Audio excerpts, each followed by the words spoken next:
Salut à tous les amis, aujourd'hui débrief du dernier chapitre de One Punch Man, le 163. Et vous êtes pas prêts, il est absolument génial, on est en plein dans la bagarre. Pour nous remettre dans le contexte du chapitre précédent, Saitama a éjecté Garou vers une zone plus déserte et a promis à Tareo de ne pas le tuer. Ce qui veut dire qu'on n'aura certainement pas droit au Serious Punch, mais on n'est pas à l'abri du dinguerie de Garou qui pourrait pousser Saitama à le faire. Après avoir été éjecté par Saitama, celui-ci se rend compte malgré sa nouvelle transformation, il n'arrive pas à atteindre le niveau de ce chauve. Néanmoins, il n'a pas atteint ses limites, sa force ne cesse d'augmenter, c'est comme s'il était animé par l'esprit de Broly.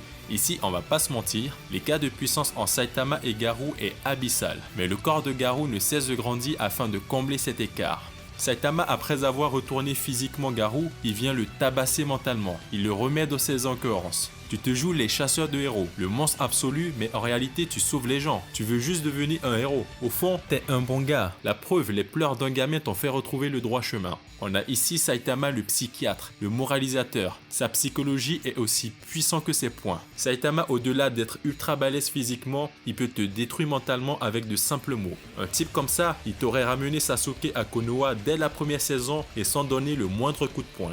Vous connaissez le dicton, il n'y a que la vérité qui blesse. Après ces mots, Garou passe à l'offensif et il se passe quelque chose d'extraordinaire. Dans un échange de coups, il arrive à contrer les attaques de Saitama et à l'enchaîner avec une pluie d'attaques instantanées tueur des dieux. Saitama lui-même le reconnaît, les techniques de Garou lui fait rater ses coups. Contrer ses adversaires dans le monde des mangas, c'est complètement basique, mais on parle ici de Saitama. Déjà dans les chapitres précédents, Garou est le premier à avoir esquivé un coup de Saitama, et ici, il arrive grâce à ses techniques d'arts martiaux à contrer Saitama. Cela ne veut pas dire que quelqu'un comme Bang avec les mêmes techniques pourrait le faire, il n'a pas la puissance nécessaire d'un tel combat, seul Garou en est capable.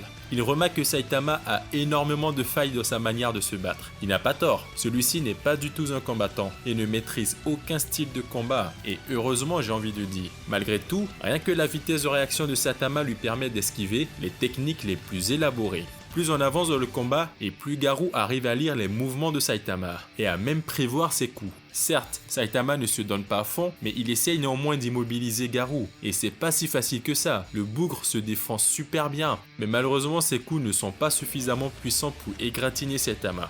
Même si la puissance de notre chauve capé est gigantesque, Garou est le seul combattant qui nous donne l'impression qu'il y a une limite à la puissance de Saitama. Mais c'est pas parce que vous pouvez voir l'horizon que vous pourrez l'atteindre. Dans une contre-attaque, Garou décoche un coup de pied divin qui envoie Saitama faire des dominos avec 3 immeubles. L'impact est absolu, les dessins de Murata sont fantastiques et la dernière technique de Garou est monstrueuse. Celui-ci s'est rendu compte à quel point le corps de Saitama était solide. Sa dernière attaque avait pour but de détruire ses organes de l'intérieur. Ce qui est malin, mais Saitama s'en tire sans le moindre bobo. Ceux qui pensaient qu'il était possible d'empoisonner Saitama de l'intérieur, de s'en prendre à ses organes internes ou de lui provoquer un arrêt cardiaque, sachez que son corps est invincible de l'extérieur comme de l'intérieur. Sans le vouloir, le coup de Garou qui a rasé les immeubles a permis de sauver des gens coincés au sous-sol. Saitama le crédite au compte de Garou, ce héros malgré lui. La scène qui suit est pour moi mythique. Quelques secondes de gênance pour Garou qui ne sait quoi dire. Saitama ici, il est chaud, il n'arrête pas de se foutre de sa gueule. Ce mal absolu qui ne cesse de sauver les gens.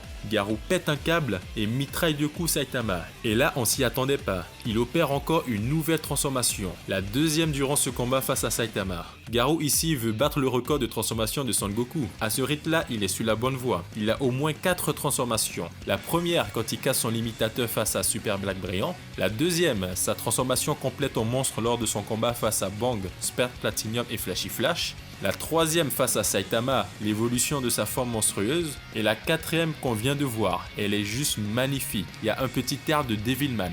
Je pense qu'ici Garou n'a pas encore atteint le niveau de Fléau Dieu, mais il est certainement pas loin. Comment penser que ce gars qu'on a vu pour la première fois dans un banal congrès des héros deviendrait le meilleur personnage de One Punch Man?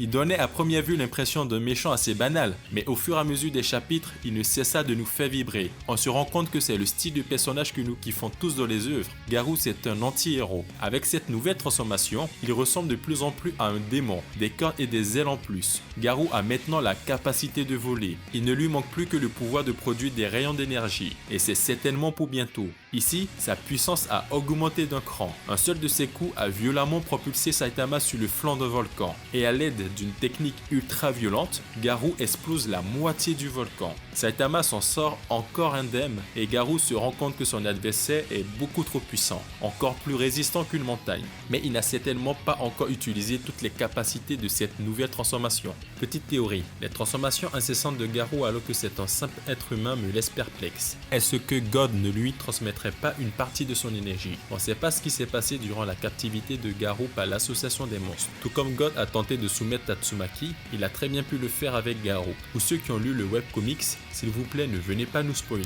Par rapport à Boros, je dirais qu'il est presque au même niveau, mais je donne l'avantage à notre pirate de l'espace. Déjà parce qu'il n'a pas la puissance de destruction de Boros et que Saitama n'essaye pas de le tuer, donc ne se bat pas comme il a fait avec Boros. Mais là où Garou fait fort est qu'il réussit à esquiver une attaque de Saitama et qu'il est désormais capable de contrer et lire les mouvements de celui-ci. Même si cela ne sert pas à grand chose puisqu'il est encore dans l'incapacité de provoquer la moindre blessure à Saitama. On attend juste avec impatience la suite. On veut du blast, on veut du god, on veut du lourd.